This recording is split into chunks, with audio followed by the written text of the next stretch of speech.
করে আমায় বিয়ে দিল ভাই, আমার একটা ভার্যা সঙ্গ করে দিল, সেই ভার্যাকে যেমন আমি আদরে সাদরে মিলন করি ভালো, এই রকমের চন্দ্র একদিন দুর্বাসা চন্দ্রের কাছে যায়, ওরে নররূপী ভাব তার মাঝখানেতে রয়। ওরে দুর্বাসাকে দেখে চন্দ্র কি কর্ম করেছে, রোহিণীর সঙ্গে মিলনেতে রত হয়ে আছে। ঠিক বলছি তো বাবা? রোহিণীর সঙ্গে মানবের মতো মিলন করে বসে আছে, দুর্বাসাকে মানছে না। তখন দুর্বাসা দেখে ক্রোধান্বিত হয়ে তখন অভিশাপ দিল। আর ক্রোধান্বিত হয়ে তখন অভিশাপ দিল।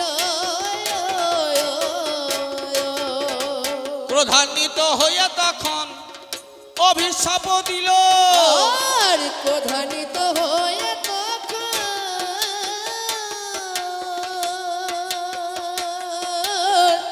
অভিশাপ দিল। বলে মর্তের বুকে চলে যাবে তুমি শুনে চলো। আরে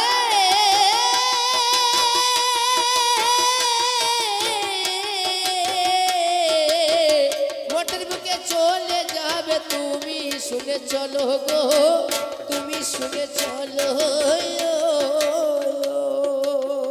অর্জুন তোমার পিতা হবে, পঞ্চপাণ্ডবের মাঝখানে অর্জুন তোমার পিতা হবে, বেশ কৃষ্ণের ভাগ্নে তুমি হবে,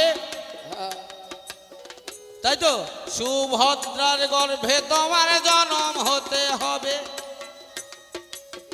16 বছর বয়স যখন তোমার হবে হাই। বলে হারি ওরে দাপর যুগে কুরুক্ষেত্রের লীলা করতে যাই আমার গোবিন্দ, তাই না?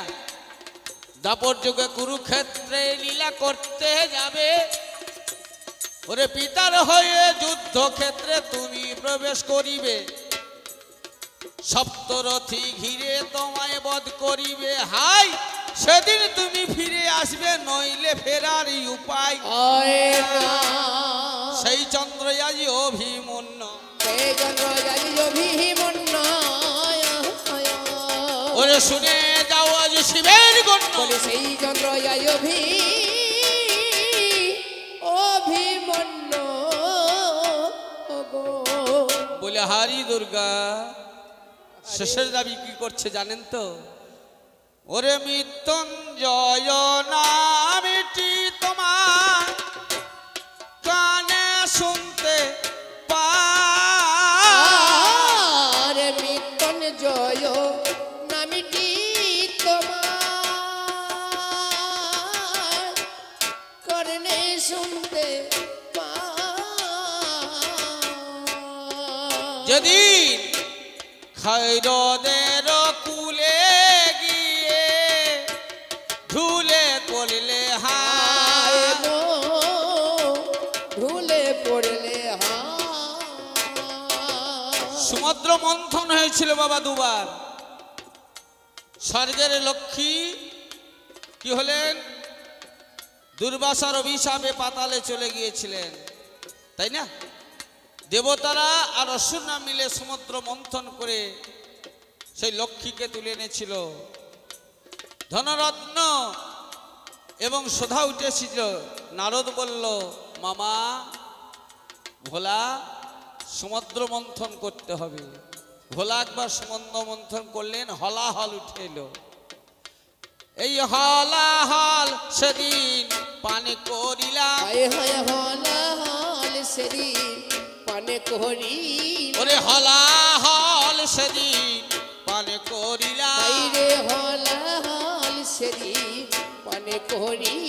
ওরে বিষ খেয়ে সেদিন ঢুলে পড়ি। ওরে হলাহল সেদিন পানে করিলাম, বিষ খেয়ে সেদিন ঢুলে পড়িলাম। হলাহল সেদিন পানে করিলাম।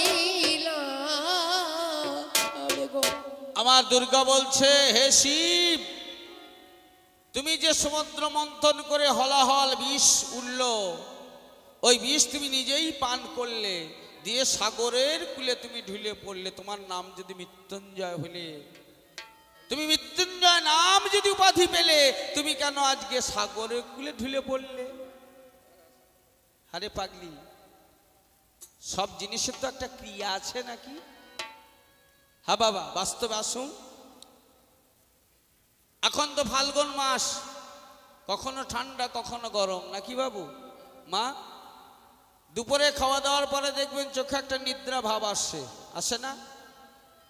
হ্যাঁ, তাহলে আজও পান্তা ভাত, যাকে ভিজে ভাত বলে বাবা, যদি আমরা বাড়িতে গ্রীষ্মকালের দিন সেবা করি, করার পরে দেখবেন একটু ঘুম ঘুম ভাব আসে, আসে না? কেউ যদি বিড়ি খায়, কেউ যদি মদ খায়, তার তো একটা ক্রিয়া আছে, নেশা নেই বাবা? তাহলে আমি হলাহল বিষ খেয়েছি, তার তো একটা ক্রিয়া আছে। সেই ক্রিয়ার জন্য আমি না হয় অচৈতন্য হয়েছি, জ্ঞান শূন্য, আমি তো মরে যাই নাই। আমি যদি মরে যেতাম, আমি যদি দেহ ত্যাগ করতাম, তাহলে তুমি বলতে পারতে মৃত্যুকে তুমি জয় করলে কি করে? হ্যাঁ, তাহলে বিষের ক্রিয়ায় আমি সামান্য কিছু সময়ের জন্য চৈতন্য হারিয়েছিলাম। আমি মরে তো যাই নাই, মরে তো যাই না, আমি জ্ঞান শূন্য হয়ে পড়েছি। আমি মরে তো যাই না, ওরে জ্ঞান শূন্য হয়েছিলাম। হে দুর্গা, ওরে তোমার যাহা বলার ছিল, ওরে দিন না না দিন না না দিন না না দিন ও দিন না না, আমার উত্তর দেওয়া গেল। ও দিন না দাই দিন না না দিন না না দিন না না। তুমি যেমন করিলে জিজ্ঞাসা গো, আমি জিজ্ঞাসা করে যাই। প্রথমে জিজ্ঞাসা করেছি তোমায়, মিথ্যা কথা নয়। আমি যেমন অক্ষয় বটমূলের তলায় ভগবানের সাধন করতেছিলাম, এমত অবস্থায় আমি তোমারে দেখিলাম। তুমি বলছো বাবা চলো বাড়ি চলো গো বাবা,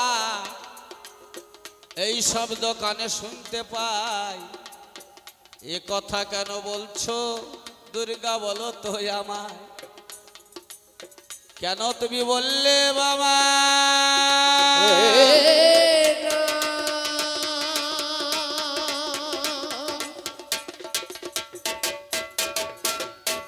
দিরে না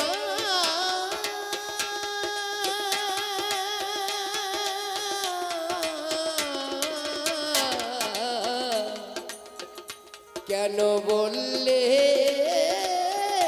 বাবা? প্রথম দাবি বলো দুর্গা, কোন সম্বন্ধে তুমি আমাকে বাবা বলে ডাকলে? এবার দ্বিতীয় নম্বরের দাবি, ও ধীরে না দাই ধীরে না ধীরে না ধীরে না। এবার দ্বিতীয় নম্বরের দাবি, আরে ধীরে না দাই ধীরে না ধীরে না। ও দুর্গা তোমার কাছে গাই। ধীরে না ধীরে ও ধীরে না দাই ধীরে না। আপনারা শুনেছেন সতীর দেবতাপতি জীবনের সাথ, বুঝিতে এসেছি ভাবে চরণ তাহার। খুব প্রেসার করছে ভাই, বলে না সতীর দেবতাপতি আমার জীবনের সাথ, আরে বুঝিতে এসেছি ভাবে চরণ তাহার। তাহলে সেই যদি সতী তুমি সেই দুর্গা হবে, তাহলে পতির বুকে কেন পা রেখেছো? পতির বুকে কেন পা রেখেছো? কেন পতির বুকেতে তুমি পা রেখেছো? পতির বুকে কেন পা রেখেছো? এতে জনশিক্ষা কি বা আছে? দুর্গা পতির বুকে কেন তুমি পা আস্তে রেখেছো? বলো দুর্গা, সতীর দেবতাপতি জীবনের সার বুঝিতে এসেছি ভাবে চরণ তাহার। এ যদি হয় তাহলে সেই পতির বুকে তুমি পা রেখে এই সমাজকে এই জগৎকে তুমি কিবা শিক্ষা দিতে চেয়েছো? কিবা শিক্ষা দিতে চেয়েছো একটু বুঝিয়ে আমায় বলে যে শিক্ষা কি এই বুঝিয়ে তুমি আমায় বলো। তোমাকে এবার 3 নম্বর দাবি আমি তোমার কাছে গাই। তোমাকে বলে দশ প্রহরিণী, তাই তো? দুর্গা, দশ প্রহরিণী দুর্গা। তাহলে বলো দুর্গা, আমি আজকে শুনতে চাই 10 হাতে তোমার 10টাই অস্ত্র, তাই তো? কিন্তু ত্রিশূলটা 2 হাতে ধরে আছো। খুব লক্ষ্য করবেন, আজ শিব দুর্গা পালা দিয়েছেন দাদা। তাহলে 10টা হাতে 10 প্রহরিণী দুর্গা তুমি 2 হাতে ধরে আছো ত্রিশূল। তাহলে 2টা হাত চলে গেল ত্রিশূলে, থাকলো 8টা হাত। 8টা হাতে 8টা অস্ত্র। তাহলে 8টার আর ত্রিশূল নিয়ে কটা হলো? 9টা। তাহলে আর একটা অস্ত্র কোথায় আছে? আর একটা অস্ত্র কোথায় আছে? এই আবল তাবল করলে হবে না। 2 হাতে ধরে আছো ত্রিশূল, আর 8টা হাতে ধরে আছো 8টা অস্ত্র। তাহলে 8 আর 1টা নিয়ে হলো 9টা। আর একটা অস্ত্র কোথায়? আর এই 10টা অস্ত্র তোমাকে কে কোথায় কবে দিয়েছে? একটু আলোচনা যেন করে যেও। আলোচনা তুমি করে যেও। করে দেখবো তুমি কেমন দুর্গা। আলোচনা করে আমি দেখবো তুমি কেমন দুর্গা গো। এবার 4র্থ নম্বরে দাবি তোমায় গিয়ে যাই। পাগলি রে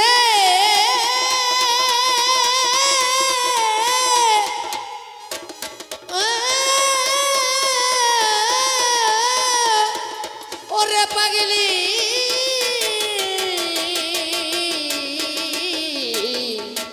দুর্গা রে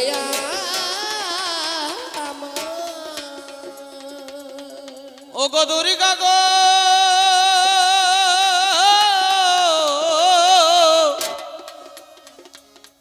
আমার 4র্থ নম্বরের দাবি বলে যাব আমি সবই। বেশ বেশ বেশ। আজি আসর মাঝারে বলারি ভাই রে, তোমায় কেন ছেড়ে দিতে পারি? তুমি আমার হলে ঘরনি, বলো বিচারে করে। আমি বেঁচে থাকতে তোমার বিধবা বেশ কেন? হ্যাঁ বাবা, এই জগৎ সংসারে স্বামী মারা গেলে তবেই তো এই সংসার জীবী যারা বৈধব্য বেশ ধারণ করে তারা। আমি বেঁচে থাকতে কেন তোমার বিধবা বেশ? আমি নয়নে হেরিলাম, তাই তো তোমার কাছে আজকে বলতে বাধ্য হলাম, তাই তো? আমি বেঁচে থাকতে বিধবা বেশ কেন তুমি ধারণ করে নিলে? বলো বলো ওগো দুর্গা, বলো দেখি খুলে খুলে। আমার পালায় আমি এখানে রাখি, এখানে রাখি। একবার প্রেমানন্দে বলুন হরি হরি। পালায় আমার ওই এখানে, গৌরী প্রেমানন্দে একবার বলে হরি হরি। ছোট ছোট করে হোক, এই দাদা বলেছে ছোট ছোট করে হলে ভালো লাগবে।